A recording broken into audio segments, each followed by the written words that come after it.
Diseño inteligente, Darwin contra Dios, episodio 2. La evolución ha realizado una predicción y la ha acertado. Así que, ¿la genética moderna y la biología molecular apoyan la teoría de la evolución? La avalan incluso en los detalles. Cuanto más nos acercamos a los detalles del genoma humano, más fuerza adquieren las pruebas. Darwin no conocía la biología molecular ni el ADN, aunque hoy en día son los campos de los que proceden la mayor parte de las pruebas. Pensadlo un poco. Una persona del siglo XIX hacía predicciones que hoy se confirman en los laboratorios de biología molecular. Confirma que era una teoría muy buena. No ha habido ni una sola observación, ni un experimento durante 150 años que contradiga las líneas generales de la teoría de la evolución. Cualquier teoría que se mantenga en pie durante 150 años es una muy buena teoría. Eso es la evolución. Y la comprensión de la evolución, tal como la había planteado Darwin, ha descubierto muchos secretos sobre la vida junto a la genética. Es un esquema explicativo en el que se enmarca el resto de la biología. Lo usamos en sus aplicaciones prácticas, en la medicina, en la agricultura, en la industria. Si tenemos vacunas contra la gripe, es gracias a nuestro conocimiento sobre la evolución. En muchos casos supone una gran diferencia. No es algo que tuvo lugar en el pasado, es algo que ocurre ahora. Si la evolución ha superado el examen, ¿qué podemos decir sobre el diseño inteligente? ¿Sigue las mismas normas? Si se alega que hay una causa no natural, una fuerza espiritual, no tendré manera de ponerlo a prueba. Entonces, ¿las causalidades sobrenaturales no se consideran parte de la ciencia? Sí. Pido disculpas al tribunal, pero soy fan de los Red Sox de Boston y no puedo resistirme. Podríamos decir que el motivo por el que los Red Sox se recuperaron después de perder 3 partidos contra los Yankees de Nueva York fue porque Dios estaba harto de ver ganar a George Steinbrenner y quería ver una victoria de los Sox. Le sorprendería la cantidad de gente de mi pueblo que cree que esa es una explicación lógica para lo que sucedió el año pasado. Y podría ser cierta. Pero no sería ciencia. No es algo científico. Y está claro que no podemos demostrarlo. El problema principal del diseño inteligente es que no podemos usarlo para explicar el mundo natural. Es un argumento negativo. Dice que la teoría de la evolución no funciona y que por eso todo está hecho por un diseñador. Si la evolución no funciona, ganamos por defecto. Pero cuando les preguntas, ¿qué os explica el diseño inteligente sobre la naturaleza? ¿Os explica qué hizo el diseñador o qué usó para crear las cosas? ¿Su finalidad? ¿Os dice cuándo lo hizo o por qué lo hizo? ¿Os dice algo de todo eso? Se trata de un argumento negativo y no se puede hacer ciencia partiendo de un argumento negativo. Después de 3 semanas de declaraciones sobre la naturaleza de la ciencia, las pruebas a favor de la evolución y los errores del diseño inteligente, los demandantes habían presentado su caso. Viendo el juicio, aprendía sobre la teoría de la evolución y sobre el lugar que ocupa en el siglo XXI. Si te concentrabas en el tema, te absorbía y pasaba el día entero y salías pensando, lo que me han contado es alucinante. Es gente muy elocuente y muy culta. Era estupendo. Los abogados de la acusación habían preparado bien el caso apoyando muy bien la teoría de la evolución. Pero también había la sensación, sobre todo entre los que no acudían al juicio a diario, de que cuando empezara la otra parte también escucharíamos argumentos muy interesantes. Ahora el tema central era, ¿lograría demostrar la defensa que el diseño inteligente era una teoría científica? ¿Qué pruebas podían aportar para justificarlo?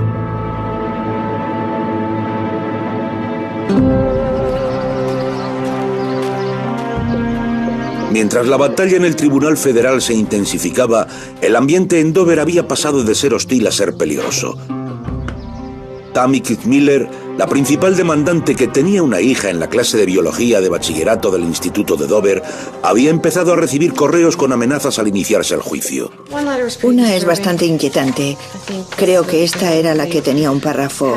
La última frase dice: Madeleine Murray apareció muerta por haber eliminado la oración y la lectura de la Biblia en las escuelas. Así que cuidado con las balas. Me aseguré de que mis abogados tuvieran una copia y de que llegara a manos del FBI. Nos atacaban por todos lados. La gente de la comunidad nos amenazaba en los periódicos. Nuestros propios compañeros de profesión comentaban sobre lo que estábamos haciendo en Dover. Preguntaban por qué dejábamos que sucediera. La gente de la comunidad nos llamaba ateos, algo particularmente ofensivo para dos miembros del departamento porque somos hijos de pastores. No comprendía cómo los profesores se podían considerar cristianos, ir a la iglesia, hablar sobre Dios, hablar sobre Cristo y luego ir a la escuela 5 días a la semana para hablar sobre Darwin y enseñarlo como si fuera verdad. No como una teoría, sino afirmando que las cosas son así. No lo entiendo. Para mí eso es ser un hipócrita. Bill Buckingham, el principal responsable de la polémica que terminó en los juzgados, hizo unas declaraciones sorprendentes. Dimitió del comité escolar y se marchó del estado alegando que tenía una salud frágil y problemas con la oxicodona tras una operación. Faltaban unos pocos meses para las elecciones del comité escolar y 8 de los 9 puestos esperaban al mejor candidato. El diseño inteligente se enfrentaba a una prueba tanto en las elecciones como en los juzgados. Brian Rheem, uno de los profesores de ciencias que ya había cambiado de escuela, se presentó. No podía trabajar para un comité que obligara a enseñar religión en clase de ciencias. Tengo hijos que van a la escuela en el distrito y ese no es el tipo de escuela que quiero para ellos. Solo había 2 opciones, cambiar a toda la familia del lugar o intentar solucionar las cosas en nuestro distrito. Optamos por intentar ponerle solución. Pero cuando se metió en campaña, se volvió a encontrar en la línea de fuego de la guerra de la evolución. El problema con el que me topaba cuando empecé a ir de casa en casa es que la gente me juzgaba automáticamente. Pensaban que tú eras distinto y que ellos eran buenos cristianos. Nunca votaríamos por ti y te daban con la puerta en las narices. Luego abrían las ventanas para gritarte que eras un desgraciado o un ateo.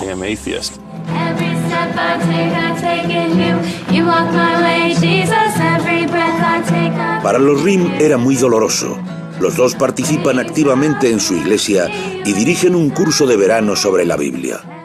Tenemos un vecino que fue elegido para el comité escolar y era partidario del diseño inteligente. Hacía campaña y criticaba a nuestra familia. Decía que éramos ateos y que si nos votaban, Dios no estaría contento con ellos.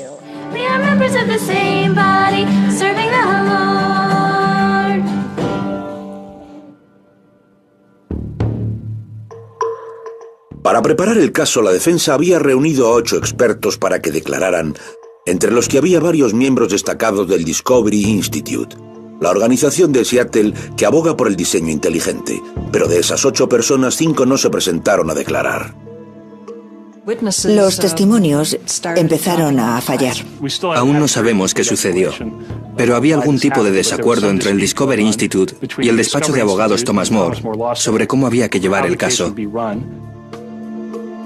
El canal Nova intentó entrevistar a algunos miembros del Discovery Institute en diversas ocasiones para hablar de este y de otros temas. Pero el instituto planteaba unas condiciones que no se ajustaban a la práctica periodística habitual. La defensa no necesitaba muchos declarantes para hacerse con la victoria. Nuestro objetivo no era refutar la teoría darwinista. Queríamos demostrar que hay científicos que creen que había datos empíricos que avalaban el diseño inteligente. Eso era todo. Pensábamos que si lograban argumentar que había bases científicas que avalaban el diseño inteligente, cabía la posibilidad de que el juzgado creyera que era una propuesta válida para la enseñanza. Creo que todos estábamos expectantes. Queríamos ver si los del diseño inteligente tenían algo que exponer, pero en cuanto terminamos nuestras declaraciones, parecía claro que todo dependía del testimonio de Michael Behe. Michael Behe era un científico miembro del Discovery Institute, autor de un conocido libro sobre diseño inteligente, La caja negra de Darwin, y de cientos de artículos sin relación con el tema en revistas científicas. Behe rechazó las entrevistas para este programa en varias ocasiones, pero sus declaraciones en el juicio se mantienen por escrito. Doctor Behe, ¿cuál es su profesión? Soy profesor del Departamento de Ciencias Biológicas de la Universidad de Lehigh, en Belén, Pensilvania. ¿Es usted bioquímico? Sí, es así. ¿Cuántos años hace que da clase en la universidad? 23. Señor, ¿qué es el diseño inteligente? El diseño inteligente es una teoría científica que propone que algunos aspectos de la vida se explican mejor si son obra de un diseñador y que la presencia de ese diseñador en la vida es real y no solo aparente. ¿Se basa en creencias o convicciones religiosas? No. ¿En qué se basa entonces? Se basa en pruebas empíricas y físicas que podemos observar en la naturaleza, además de unas conclusiones lógicas. ¿A qué se refiere cuando usa la palabra diseño? Está explicado en mi libro, La caja negra de Darwin. En esta cita del capítulo 9 encontramos una corta descripción del término. ¿Qué es el diseño? El diseño es una distribución determinada de las partes del todo con una finalidad. Cuando nos damos cuenta de que las partes se han distribuido para cumplir con un propósito, lo llamamos diseño. Parte de la estrategia de la defensa era enseñarle al juez ejemplos de sistemas biológicos que ellos consideraban demasiado complejos para haber evolucionado por selección natural y por lo tanto creían que habían sido producto de un diseñador. ¿Podría darnos un ejemplo bioquímico de diseño, doctor Behe? Sí, está en la siguiente diapositiva. Creo que el mejor y más llamativo ejemplo del diseño inteligente es el llamado flagelo bacteriano. Aquí vemos un esquema sacado de un libro de texto muy común en las universidades del país. El flagelo bacteriano es literalmente el motor que las bacterias usan para nadar. Para cumplir esa función disponen de una serie de partes que reciben la orden. Esta parte de aquí, llamada el filamento, es el propulsor. El motor es rotatorio. La mayoría de la gente a quien le explican su función entiende que estas partes reciben una orden con una finalidad y eso indica el diseño. Bajo el microscopio parece que las bacterias propulsadas por el flagelo hagan acrobacias. Dan vueltas y giran en espiral gracias a ese filamento en forma de látigo. El propulsor recibe la fuerza de un motor diminuto que forma parte de una estructura compleja compuesta por 40 tipos de proteínas. El flagelo bacteriano tiene un aspecto parecido a la descripción que Julio Verne hacía del futuro. Tiene una apariencia mecánica, con engranajes y colas que se mueven. Y según Behe, si falta alguno de los elementos del sistema, el motor no funciona. Behe dice que estos sistemas son complejidades irreducibles, un término acuñado por él, y afirma que no pueden haberse desarrollado de manera natural. Hay ciertos aspectos de la vida, organismos, órganos e incluso células que solo pueden haber aparecido como unidad. En otras palabras, no pueden haberse formado por la combinación de unas partes, ni en millones y millones de años. Deben haberse creado como un todo, juntos, como unidad, porque su composición funciona muy bien, y si quitamos una parte, dejan de actuar. ¿Hay otros científicos que certifican el diseño del flagelo? Sí. Por favor, ¿pueden pasar a la siguiente? En 1998, un hombre llamado David de Rozier escribió un artículo para la revista Cell, una publicación de gran prestigio, titulado La vuelta de la tuerca, el motor del flagelo bacteriano. El autor es un profesor de biología de la Universidad de Brandeis en Massachusetts, que ha dedicado la mayor parte de su carrera al motor del flagelo bacteriano. En el artículo afirma, cita textual, el flagelo parece un diseño humano, más que el de otros motores. El mismo de Rozier reconoce que la estructura del flagelo parece un diseño. Dije que esta maquinaria parece diseñada por un humano, pero eso no quiere decir que estuviera diseñado, que fuera un producto del diseño inteligente. De hecho, tiene unos rasgos que nos hacen pensar que es producto de la evolución. Con un microscopio electrónico, de Rosier consigue unas imágenes tan espectrales como estas, que nos muestran las entrañas de lo que ha sido denominado como el motor más eficiente del mundo. Este es el eje impulsor, el que transmite la fuerza de torsión generada por el motor. Así gira el propulsor que ayuda a la célula bacteriana a desplazarse en el fluido. Michael Behe afirma que el flagelo no puede haber evolucionado, ya que sus partes no tienen una función concreta, y la selección natural no puede actuar hasta que estén todos unidos.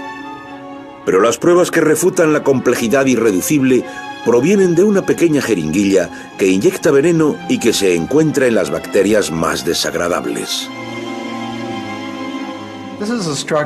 Esta estructura se encuentra, por ejemplo, en la bacteria Yersinia pestis, la que provoca la peste bubónica. Observad las similitudes. Esta estructura no rota, pero tiene que estirar esta parte, equivalente a la varilla que actúa como eje del motor. Debe alargarla porque necesita este canal, una especie de jeringuilla. Así, los factores virulentos producidos en su interior, en este punto, pueden ser exportados y empujados hasta el agujero para sacarlos a través de esta especie de aguja larga hasta alcanzar una célula de vuestro cuerpo o del mío para crear el caos. Y parece que las dos estructuras guardan similitudes por una razón. La jeringa de la derecha está compuesta por un subconjunto del mismo tipo de proteínas que encontramos en la base del flagelo de la izquierda. Aunque a la jeringuilla le faltan las proteínas que encontramos en el motor, motivo por el que no rota, es perfectamente eficiente para transmitir enfermedades. Si pensamos en el significado de complejidad irreducible, nos damos cuenta de que sugiere que si quitamos alguna de estas proteínas, la estructura no funciona.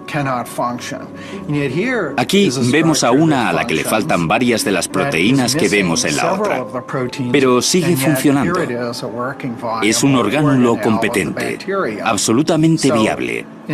La conclusión es que esta estructura no es de una complejidad irreducible.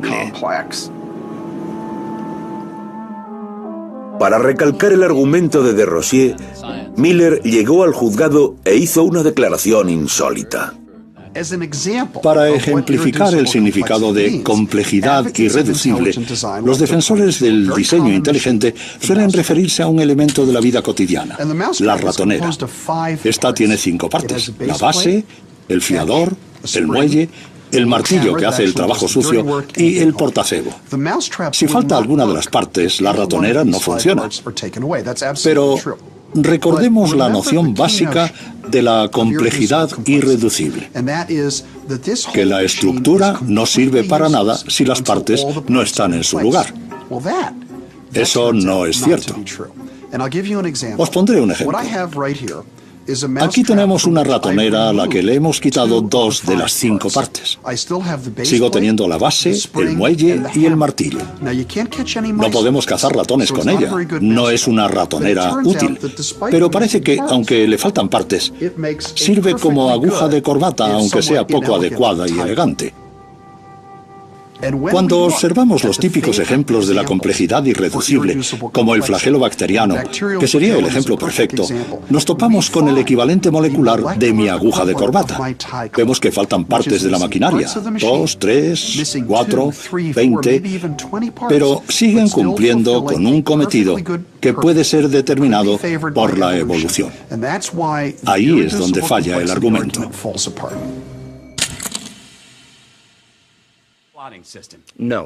Pero Behe declaró que los organismos microscópicos no son los únicos completamente irreducibles. Dijo que la evolución no explica cómo nuestra red de órganos y células nos defiende de las enfermedades.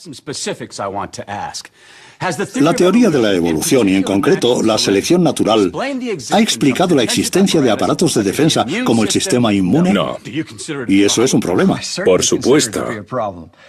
Aunque otros científicos que creen que la teoría darwinista es cierta, no parecen ver los problemas que presentan. Podría destacar el segundo párrafo de La caja negra de Darwin, en la página 138. Usted dice, podemos mirar hacia arriba o hacia abajo, en libros y periódicos, pero el resultado es el mismo. La bibliografía científica no tiene respuestas para el origen del sistema inmune. Y en contexto significa que la bibliografía científica no tiene respuestas comprobadas y detalladas sobre la aparición del sistema inmune como resultado de mutaciones y de la selección natural. ¿Puedo acercarme, señoría? Adelante. Me acerqué al banco del testimonio y le puse delante una pila de 60 artículos, capítulos de libros y libros que ofrecían todo tipo de explicaciones sofisticadas sobre la evolución del sistema inmune. Le desafié a que respondiera teniendo en cuenta las afirmaciones que había hecho. Estos trabajos contradicen su afirmación de que la bibliografía científica no tiene respuestas sobre el origen del sistema inmune de los vertebrados. No, claro que no. Mi argumento es que la bibliografía no presenta explicaciones rigurosas sobre el origen mutacional por selección natural de sistemas bioquímicos complejos. Estos artículos no tratan el tema. Le contestó, ¿ha leído este libro, Dr. Behe? Y se los fue apilando delante de él. Llegó un punto en que Behe se había quedado enano comparado con la pila de bibliografía científica sobre el origen del sistema inmune. Durante varios años, todos estos científicos tan aplicados han publicado artículos y libros, capítulos, libros enteros, dedicados a la evolución del sistema inmune en los vertebrados. Pero parece que ninguno me convence. Es una trampa típica de abogado. ¿Behe podía leer todos esos libros antes de responder? Era tan teatral. Señor Rothschild, ¿no quiere llevarse los libros? Pesan. La defensa disponía de 3 declarantes expertos en la materia. Y el último día, el último declarante habló ante el tribunal sobre una criatura que ahora ya era conocida por todos. Soy el Dr. Scott Minnick, profesor asociado de microbiología en la Universidad de Idaho. ¿Podría darnos un ejemplo de diseño a nivel molecular? Esto es un flagelo bacteriano. Es el sistema sobre el que trabajo. Ya lo hemos visto. Lo sé. Le ampliarán los comentarios, señoría. Me siento como el quinto esposo de Sasa Gabor. Sé lo que tengo que hacer, pero no puedo conseguir que sea emocionante. Lo intentaré. Está usted especializado en la investigación del flagelo, ¿correcto? Así es. Y ha realizado experimentos con él. Sí. Y ha escrito artículos revisados sobre el tema. Sí. Una de las quejas más habituales que también han formulado los representantes de los demandantes es que el diseño inteligente no puede demostrarse, no es falsificable. ¿Está de acuerdo? No, en absoluto. Citaré a Mike Behe. El diseño inteligente está abierto a la refutación experimental directa.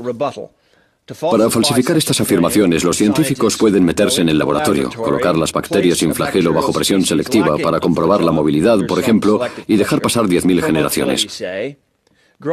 Luego deben comprobar si se ha creado un flagelo u otro sistema igual de complejo. Si eso sucediera, todas mis afirmaciones quedarían refutadas. ¿Es un experimento que usted llevaría a cabo? Lo he pensado y me siento tentado. No creo que funcionase, pero eso es por mis prejuicios.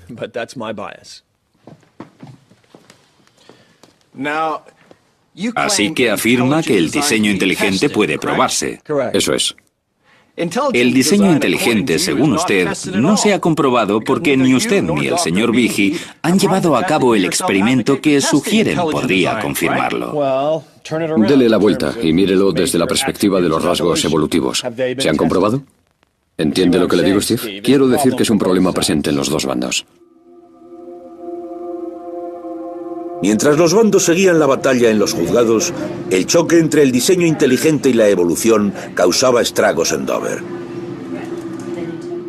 Lori Livo, reportera del periódico local, estuvo presente en todas las jornadas de las declaraciones, y el conflicto empezó a separarla de su padre. Creía que Dios tenía que estar presente en la clase de ciencias. No creía en la ciencia. Estaba preocupado por mí, porque creía en la evolución. Llegó a decirme, ¿crees que venimos de los monos? En ese momento yo estaba muy quemada por el juicio No tuve la paciencia que debería haber tenido. Y le contesté, sí, creo en la evolución, papá.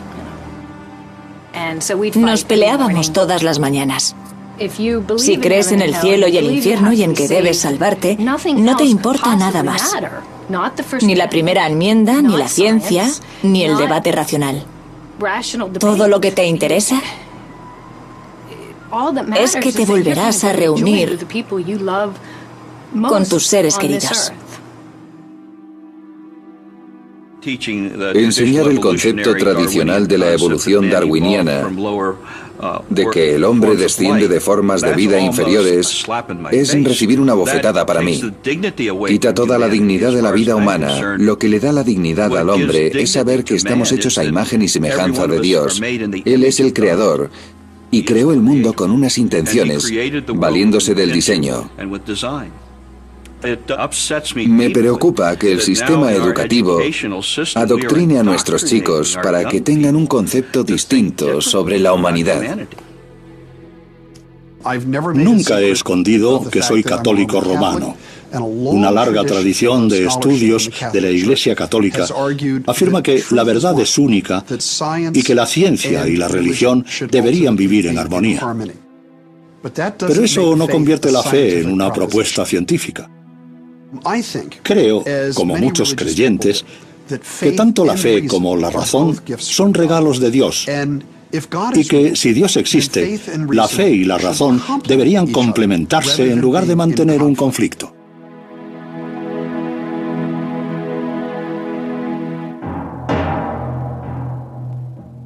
Durante el juicio, el juez Jones nunca dejó entrever su opinión sobre si el diseño inteligente era ciencia o no. Pero la ciencia no era el único tema que se trataba en el tribunal. El punto álgido del juicio era la resolución sobre un tema que emergía de una cuestión distinta.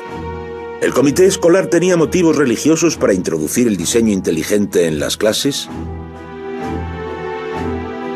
Si fuera así, sería una violación de la primera enmienda de la Constitución de Estados Unidos, la cláusula de la separación que ordena la separación Estado-Iglesia.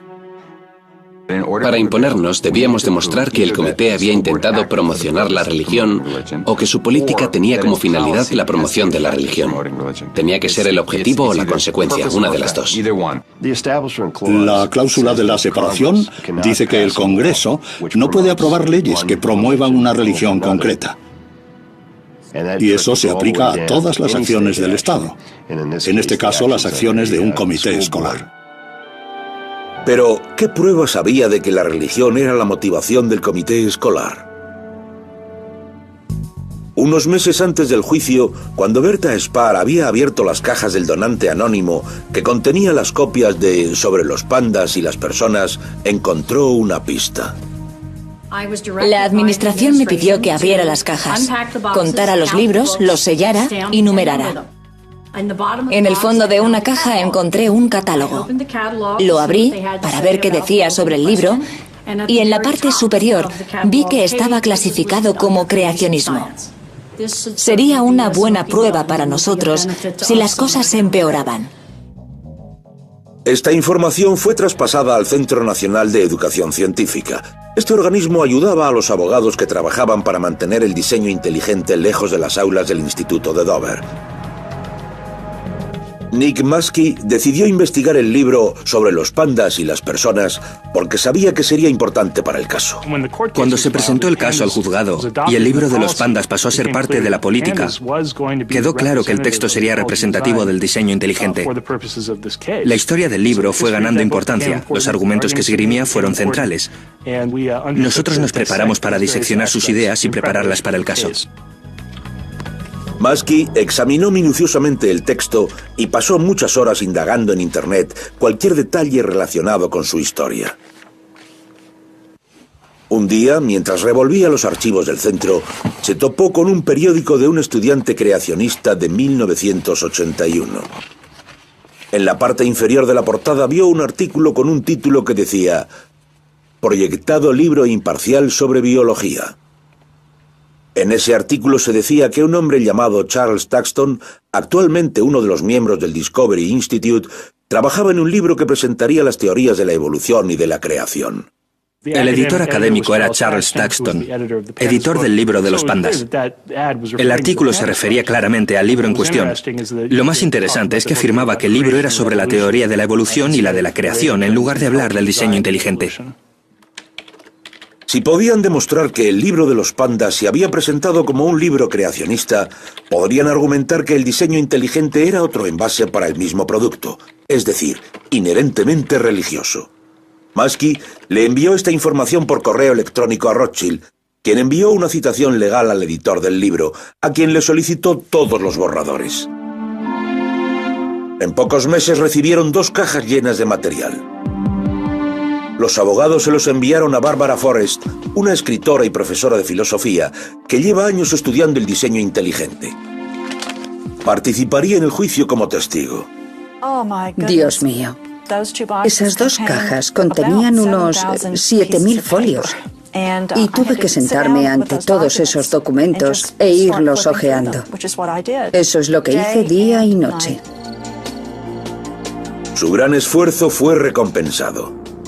Enterrados entre los documentos había 2 borradores de los pandas que hablaban sobre el caso de Edwards y Aguilar en 1987, en el que la Corte Suprema consideró inconstitucional que se enseñara el creacionismo en la clase de ciencias.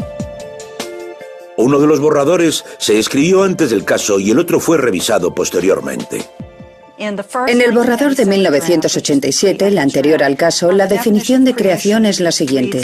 La creación significa que distintas formas de vida aparecieron repentinamente con sus rasgos distintivos intactos gracias a la autoría de un creador inteligente. Los peces tenían aletas y escamas, los pájaros plumas, picos y alas, etc. La misma definición en el segundo borrador dice: diseño inteligente significa que distintas formas de vida aparecieron repentinamente con sus rasgos distintivos intactos gracias a un agente inteligente. Los peces tenían aletas y escamas, los pájaros plumas, picos y alas, etc. Es la misma definición. En la primera aparecen términos propios del creacionismo y en la segunda son términos del diseño inteligente. Todos decían que el diseño inteligente era una nueva etiqueta para el creacionismo, pero no habríamos soñado en encontrarlo por escrito para poder presentarlo como prueba en un juicio. Y se convirtió en la mejor prueba de la que disponíamos en el juicio. El testimonio de Barbara Forrest representaría un argumento definitivo que justificaba que el comité estaba mezclando la religión en la clase de ciencias. Y al comparar las versiones de sobre los pandas y las personas, se dio cuenta de que los autores habían hecho las revisiones a toda prisa. Al corregir el manuscrito, no cambiaron todas las palabras completamente. He encontrado la palabra creacionistas. Y en lugar de sustituir toda la palabra, hicieron algo así. El resultado es defensores del diseño, con la C delante y el final istas de la palabra creacionistas. Así que el término de la transición quedó como defensoristas del C-diseño. Ahora todos lo llaman el eslabón perdido entre el creacionismo y el diseño inteligente. Tenemos el fósil transicional de la evolución de esa palabra. En su declaración, Barbara Forrest no se centró exclusivamente en el linaje creacionista de los pandas. Citó una entrevista en una revista cristiana, dejando que uno de los líderes del diseño inteligente, Paul Nelson, hablara por sí mismo. La pregunta era: ¿el diseño inteligente es solo una crítica de la teoría de la evolución o tiene más que ofrecer? ¿Brinda las respuestas que la humanidad necesita? Y esta es la respuesta, cito: sin duda, el reto más grande al que se enfrenta la comunidad científica es desarrollar una teoría completa sobre el diseño biológico. Ahora mismo no disponemos de esa teoría y eso es un problema. Sin una teoría es muy difícil saber cómo hay que dirigir la atención en una investigación. Tenemos gran cantidad de intuiciones y varias nociones como la de complejidad irreducible, pero de momento no hay una teoría general del diseño biológico. Termina la cita. La prueba que aportó en el juicio ponía al descubierto la hipocresía del movimiento del diseño inteligente De manera indiscutible. Usó su propio lenguaje, cosas que ellos habían dicho y hecho, para demostrar que ellos mismos sabían que eso no era ciencia. A Michael Behe le preguntaron cómo definiría ciencia. Doctor Behe, según su definición, el diseño inteligente es una teoría científica. ¿No es cierto? Sí. Si nos valemos de la misma definición, la astrología también es ciencia. ¿No es así? Según mi definición, una teoría científica es una propuesta explicativa que se centra en datos físicos y observables y en inferencias lógicas. En la historia de la ciencia hay muchos casos que ahora creemos que son incorrectos, pero que responden a esa definición. Sí, la astrología está entre esos casos, como la teoría del éter, de la propagación de la luz, como tantas otras. La teoría del éter está descartada. Así es. Pero usted lo ha dicho claro. Según su definición, en la que enmarcamos el diseño inteligente, la astrología también sería ciencia. Sí, correcto. Cuando uno relativiza las normas sobre lo que es ciencia y permite la entrada de lo sobrenatural, de los dioses, etc., está destruyendo lo que ha convertido a la ciencia en algo tan importante para el progreso de nuestra civilización en los últimos 500 años. Nos quedamos en la época anterior a la revolución científica. Es aterrador. Con la revolución científica, el trabajo de Galileo, Newton y otros hizo desaparecer varias explicaciones sobrenaturales. Pero algunos creen que lo sobrenatural aún conserva un espacio. En los inicios de la genética apareció la idea del factor hereditario responsable de nuestros rasgos, pero no se había identificado cuál era ese factor. Eso también era sobrenatural en un principio. No podemos decir que lo sobrenatural no forma parte de la ciencia. Siempre ha estado presente y en varias ocasiones ha llevado a conclusiones muy valiosas. Parece que los evolucionistas hayan querido ignorar una parte muy importante de la historia. Pero Barbara Forrest declaró que las intenciones del diseño inteligente no son puramente científicas y estaban explicadas en un documento secreto del Discovery Institute que apareció en Internet. Sus objetivos quedan claros en el documento La Cuña. Es un documento que contiene una estrategia delineada por ellos hace 9 años más o menos, en 1998. Pretenden eliminar todos los efectos de la evolución en la sociedad porque creen que son negativos. En este documento se dice que hay que cambiar completamente la cultura de Estados Unidos y devolverla a lo que ellos creen que son las verdaderas bases religiosas. Quieren que todos los aspectos de la vida estén regulados por su religión, algo que queda muy claro en el documento. Según el documento de La Cuña, Darwin no retrató a los humanos como seres morales y espirituales, sino como animales, lo que llevó a la gente a abandonar su comportamiento moral objetivo. El documento establece unos puntos muy ambiciosos para derrocar este legado. Creer que el diseño inteligente es la perspectiva dominante en la ciencia y que el diseño inteligente permee nuestra vida religiosa, cultural, moral y política. Aunque no fue redactado por Philip Johnson, el artículo La Cuña es el resultado de una política más amplia inventada por él llamada la estrategia de la cuña. Sé que puede parecer algo siniestro y conspiratorio, pero la estrategia de la cuña, tal como la he expuesto, es simple e inocente. Cuando usamos una cuña para partir un tronco, empezamos a trabajar por el lado más afilado. Mi trabajo es ser ese lado afilado. Usar mis credenciales académicas y mis habilidades legales para informar de que hay algo que no funciona en la historia darwiniana. Pero no puedo dar respuesta a todas las preguntas. Y necesitamos más gente que conforme la parte más gruesa de la cuña y que den respuesta a las preguntas que requieren de conocimientos científicos. Con Michael Behe y los demás formando la parte más gruesa de la cuña, Johnson espera que su estrategia sirva para desbancar lo que para él son los efectos negativos de un siglo y medio de teoría darwinista. Cuando la historia darwiniana fue aceptada, tuvo un gran impacto cultural. Y si se desacreditara, ese impacto se revertiría y veríamos cambios en otras direcciones.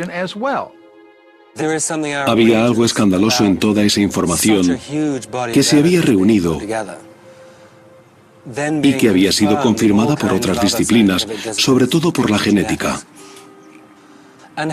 Y tener a otras personas negándolo, basándose en argumentos que no tenían nada que ver con la verdad. Fue muy evidente durante el juicio. Mirabas al juez y pensabas, ¿cómo saldrá de esta? Porque estaba allí. Era republicano. Había sido elegido por Bush, que ha dicho que no tiene que haber jurado, que deberían enseñar las dos teorías. Pensabas, ¿qué hará? Fueran cuales fueran las razones del Discovery Institute, del movimiento del diseño inteligente o de los autores de los pandas, el juez Jones debía centrarse en los motivos del comité escolar de Dover. Señor Buckingham, le enseñaré la prueba P145. Tendrá que mirar el monitor. El libro que propusieron estaba lleno de referencias a Darwin. William Buckingham encabeza el comité de temarios del Instituto de Dover. También es miembro del comité escolar. Cree que debería enseñarse el creacionismo en las aulas. Está bien que se enseñe a Darwin, pero tendría que contrastarse con algo más, como el creacionismo. Esto fue en los inicios del diseño inteligente y no me acordaba de las palabras diseño inteligente. No las recordaba. La cámara ya estaba grabando y dije creacionismo. Mirando atrás pienso que tendría que haberme callado, pero dije creacionismo. Era como un ciervo ante las luces de un coche. Me equivoqué de palabras. Es un simple error humano. Un lapsus linguae freudiano. No lo llamaría así, lo llamaría error humano. Pero no fue el único error de Buckingham. Tanto Buckingham como Bonsell habían jurado en sus declaraciones que no sabían quién era el responsable del envío de los 60 ejemplares del libro de los pandas.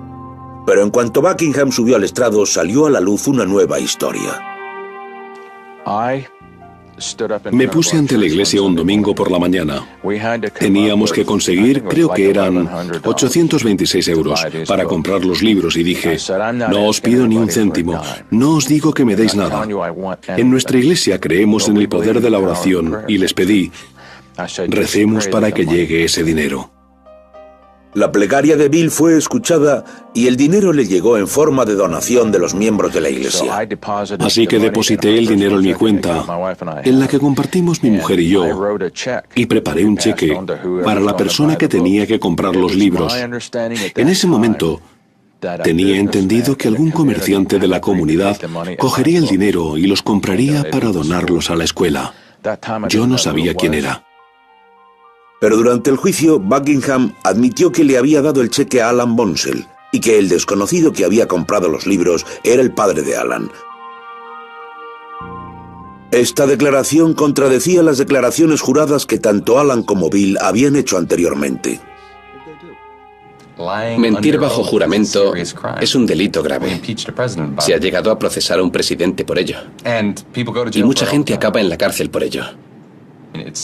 Nos pareció que el testimonio presentaba incoherencias. No puedo meterme en sus cabezas y saber hasta qué punto mienten, pero sé que lo hacen. Hicimos preguntas que deberían haber descubierto esa información y ellos no la dieron. Teníamos una sensación extraña, como cuando miras un programa sobre naturaleza y el león está a punto de atrapar a la gacela. Recuerdo haber pensado, Dios mío, el juez Jones matará a Bonsell. No podía mirarle. Entonces el juez se puso rojo de ira y le dijo: dígame por qué no dijo de dónde había salido el dinero para comprar el libro. Finalmente, Bonsell, ante la interrogación del juez, se puso nervioso, empezó a mover las manos, tartamudeaba y perdió la compostura que había mantenido hasta entonces. Finalmente dijo: fue un error.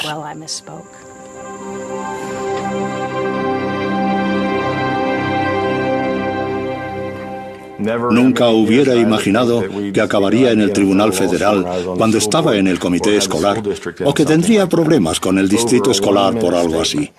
Por una declaración de 1 minuto. Una declaración. No les pedíamos a los profesores que se convirtieran en sacerdotes, ni en pastores protestantes, ni nada por el estilo. Solo queríamos que los niños supieran que existe esa teoría, que pudieran investigar y encontrar respuestas por sí mismos.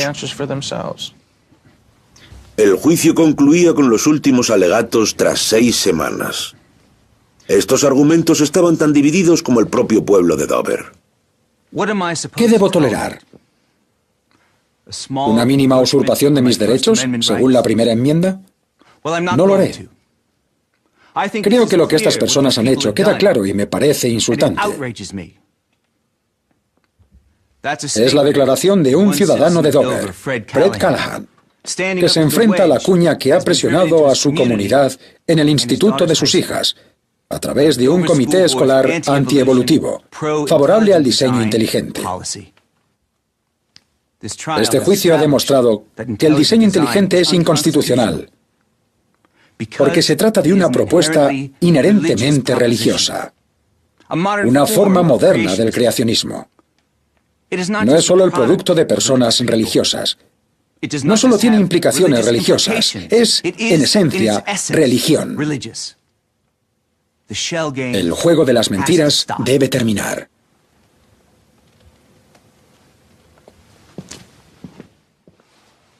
En resumen, señoría, sostengo respetuosamente que las pruebas presentadas por los demandantes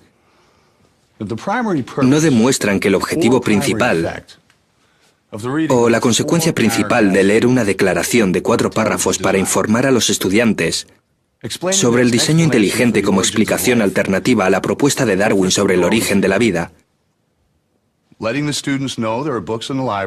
o de facilitarles libros de consulta sobre el tema, amenaza en ningún modo la cláusula de separación de la primera enmienda a la Constitución de los Estados Unidos.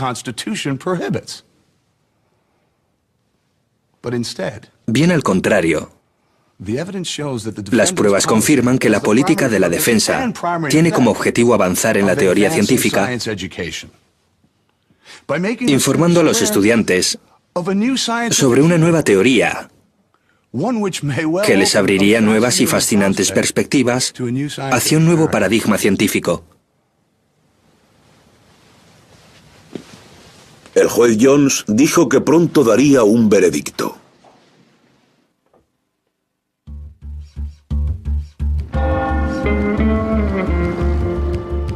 Cuatro días después del final del juicio, los residentes de Dover dieron su propio veredicto con una gran participación en las elecciones al comité escolar. Los habitantes decidieron hacer limpieza por un margen muy estrecho. Los 8 puestos fueron destinados a candidatos contrarios al diseño inteligente, entre ellos el demandante y exprofesor de ciencias, Brian Ring. Entre los candidatos que obtuvieron menos votos encontramos a Alan Bonsell. El juez seguía deliberando, pero las elecciones del comité de Dover se convirtieron en noticia en todo el país y llegaron a provocar la ira de Pat Robinson, un evangelista televisivo. Quiero avisar a los ciudadanos de Dover. Si hay una catástrofe en su zona, no acudan a Dios. Acaban de echarlo de la ciudad. Aunque Robertson ya había emitido su juicio, tanto Dover como el país entero tendrían que esperar un mes más para conocer el veredicto del juez.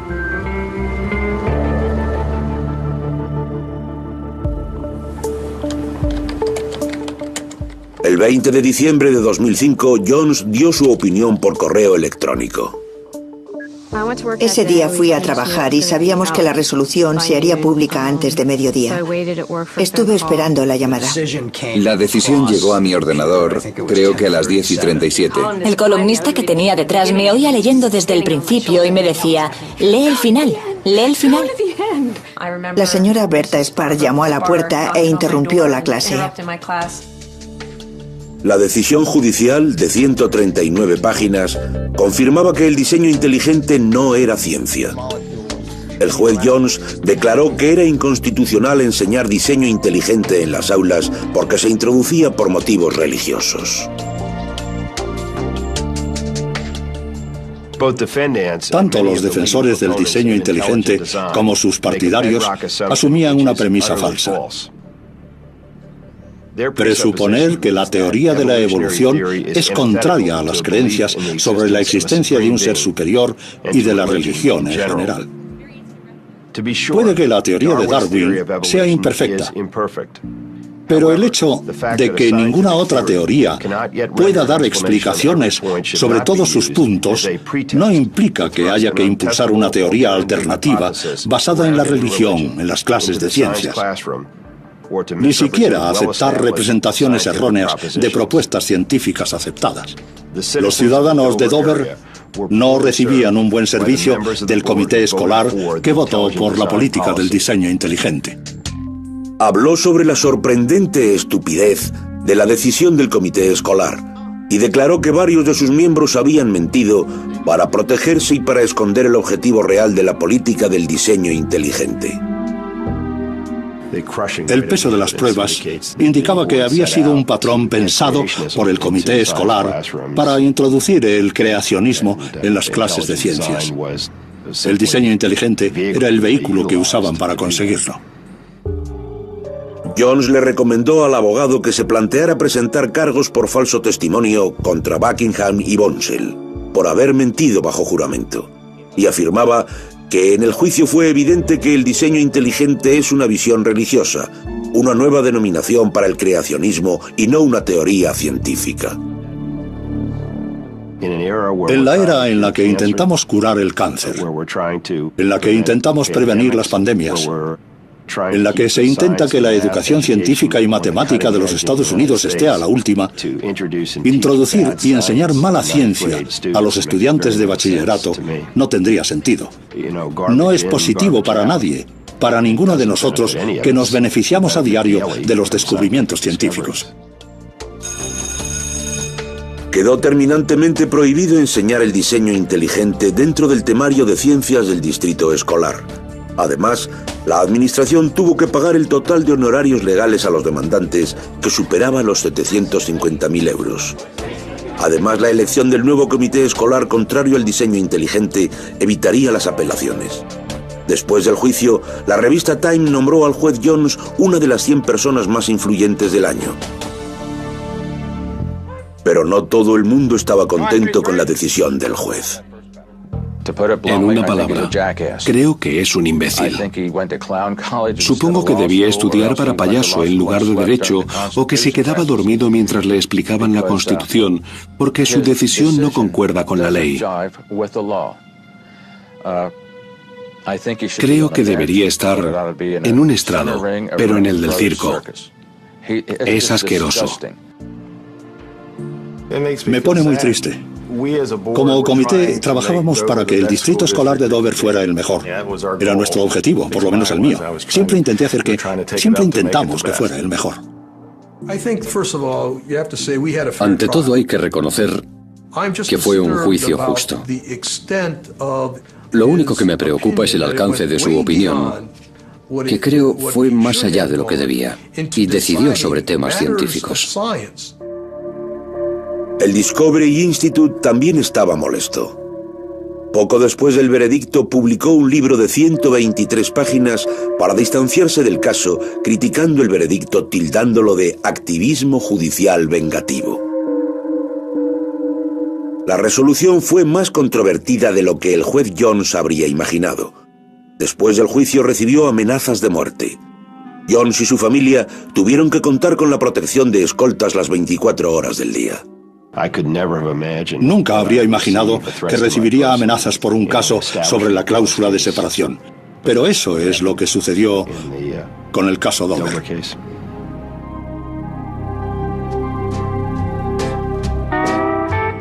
Para Lori Livo, la periodista del periódico local, el veredicto fue agridulce. Su padre murió 9 días después de que el juez anunciara la resolución. No lograron reconciliarse, pero Lori sigue siendo una firme defensora de la evolución. Recientemente su familia retomó la dirección de la emisora de radio y Lori presenta un programa semanal. Buenas tardes, vamos a escuchar a Johnny Cash. I talk to Jesus every day.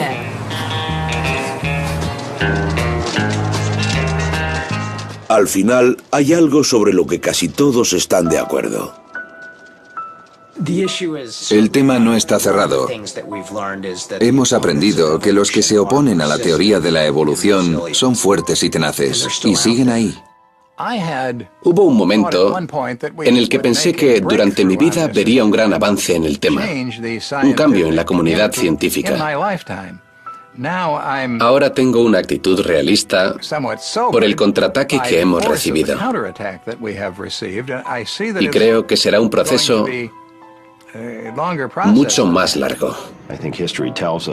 Creo que la historia nos demuestra que hay un gran desacuerdo en Estados Unidos en cuanto al tema de la evolución.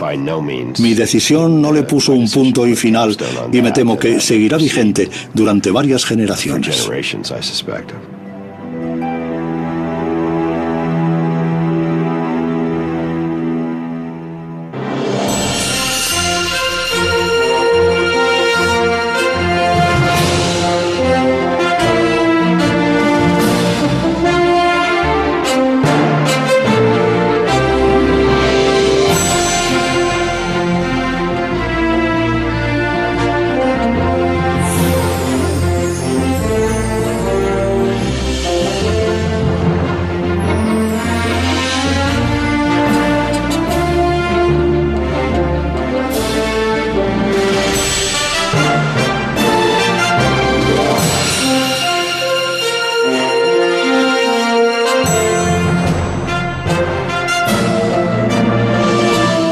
¿Os explica qué hizo el diseñador o qué usó para crear las cosas? ¿Su finalidad? ¿Os dice cuándo lo hizo o por qué lo hizo? ¿Os dice algo de todo eso? Se trata de un argumento negativo y no se puede hacer ciencia partiendo de un argumento negativo. Después de 3 semanas de declaraciones sobre la naturaleza de la ciencia, las pruebas a favor de la evolución y los errores del diseño inteligente, los demandantes habían presentado su caso. Viendo el juicio, aprendía sobre la teoría de la evolución y sobre el lugar que ocupa en el siglo XXI. Si te concentrabas en el tema, te absorbía y pasaba el día entero y salías pensando, lo que me han contado es alucinante, es gente muy elocuente y muy culta. Era estupendo. Los abogados de la acusación habían preparado bien el caso apoyando muy bien la teoría de la evolución.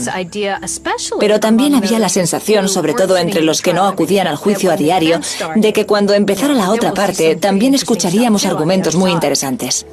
Ahora el tema central era, ¿lograría demostrar la defensa que el diseño inteligente era una teoría científica? ¿Qué pruebas podían aportar para justificarlo?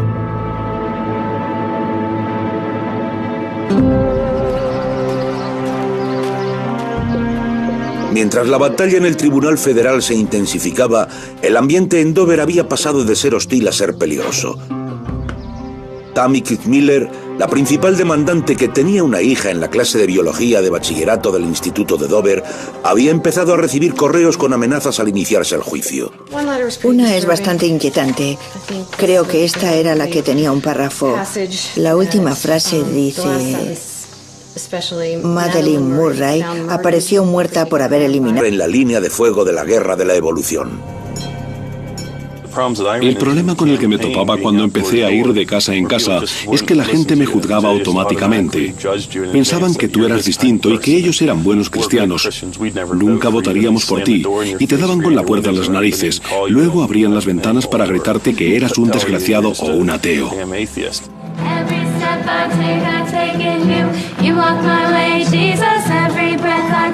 Para los Rim era muy doloroso. Los dos participan activamente en su iglesia y dirigen un curso de verano sobre la Biblia. Tenemos un vecino que fue elegido para el comité escolar y era partidario del diseño inteligente. Hacía campaña y criticaba a nuestra familia. Decía que éramos ateos y que si nos votaban, Dios no estaría contento con ellos.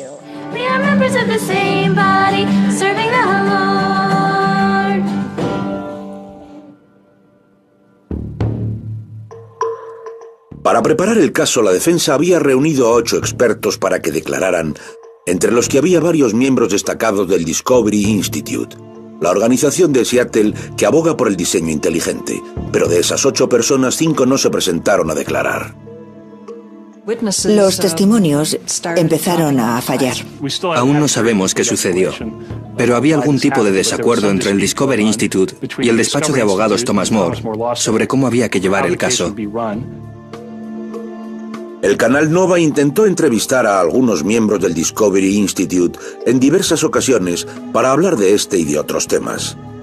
Pero el instituto planteaba unas condiciones que no se ajustaban a la práctica periodística habitual. La defensa no necesitaba muchos declarantes para hacerse con la victoria. Nuestro objetivo no era refutar la teoría darwinista. Dado la oración y la lectura de la Biblia en las escuelas, así que cuidado con las balas. Me aseguré de que mis abogados tuvieran una copia y de que llegara a manos del FBI. Nos atacaban por todos lados. La gente de la comunidad nos amenazaba en los periódicos. Nuestros propios compañeros de profesión comentaban sobre lo que estábamos haciendo en Dover. Preguntaban por qué dejábamos que sucediera. La gente de la comunidad nos llamaba ateos, algo particularmente ofensivo para 2 miembros del departamento porque somos hijos de pastores. No comprendía cómo los profesores se podían considerar cristianos, ir a la iglesia, hablar sobre Dios, hablar sobre Cristo y luego ir a la escuela 5 días a la semana para hablar sobre Darwin y enseñarlo como si fuera verdad. No como una teoría, sino afirmando que las cosas son así. No lo entiendo. Para mí eso es ser un hipócrita. Bill Buckingham, el principal responsable de la polémica que terminó en los juzgados, hizo unas declaraciones sorprendentes. Dimitió del comité escolar y se marchó del estado alegando que tenía una salud frágil y problemas con la oxicodona tras una operación.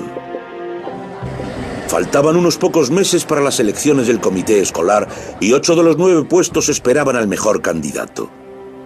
El diseño inteligente se enfrentaba a una prueba tanto en las elecciones como en los juzgados. Brian Rim, uno de los profesores de ciencias que ya había cambiado de escuela, se presentó. No podía trabajar para un comité que obligara a enseñar religión en clase de ciencias. Tengo hijos que van a la escuela en el distrito y ese no es el tipo de escuela que quiero para ellos.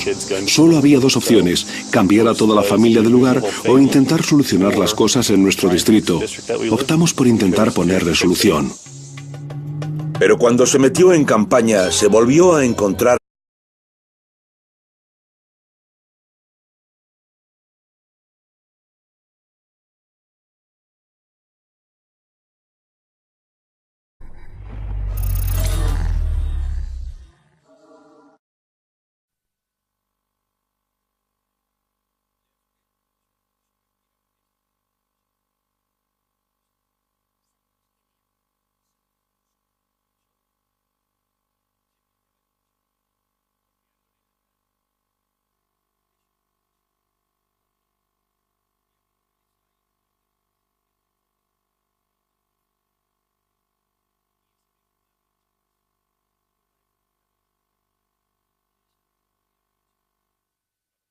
Diseño inteligente, Darwin contra Dios, episodio 2. La evolución ha realizado una predicción y la ha acertado. Así que, ¿la genética moderna y la biología molecular apoyan la teoría de la evolución? La avalan incluso en los detalles. Cuanto más nos acercamos a los detalles del genoma humano, más fuerza adquieren las pruebas. Darwin no conocía la biología molecular ni el ADN, aunque hoy en día son los campos de los que proceden la mayor parte de las pruebas. Pensadlo un poco. Una persona del siglo XIX hacía predicciones que hoy se confirman en los laboratorios de biología molecular. Confirma que era una teoría muy buena. No ha habido ni una sola observación, ni un experimento durante 150 años que contradiga las líneas generales de la teoría de la evolución.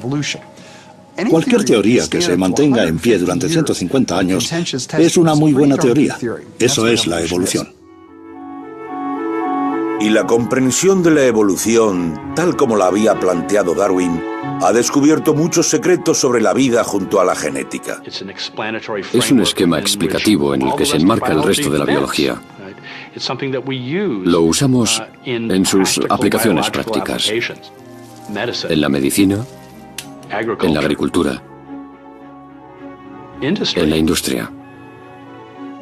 Si tenemos vacunas contra la gripe, es gracias a nuestro conocimiento sobre la evolución. En muchos casos supone una gran diferencia. No es algo que tuvo lugar en el pasado, es algo que ocurre ahora. Si la evolución ha superado el examen, ¿qué podemos decir sobre el diseño inteligente? ¿Sigue las mismas normas? Si se alega que hay una causa no natural, una fuerza espiritual, no tendré manera de ponerlo a prueba.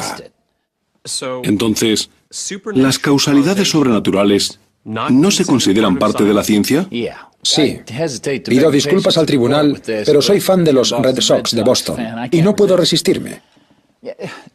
Podríamos decir que el motivo por el que los Red Sox se recuperaron después de perder 3 partidos contra los Yankees de Nueva York fue porque Dios estaba harto de ver ganar a George Steinbrenner y quería ver una victoria de los Sox. Le sorprendería la cantidad de gente de mi pueblo que cree que esa es una explicación lógica para lo que sucedió el año pasado. Y podría ser cierta. Pero no sería ciencia. No es algo científico. Y está claro que no podemos demostrarlo. El problema principal del diseño inteligente es que no podemos usarlo para explicar el mundo natural. Es un argumento negativo. Dice que la teoría de la evolución no funciona y que por eso todo está hecho por un diseñador. Si la evolución no funciona, ganamos por defecto. Pero cuando les preguntas, ¿qué os explica el diseño inteligente sobre la naturaleza?,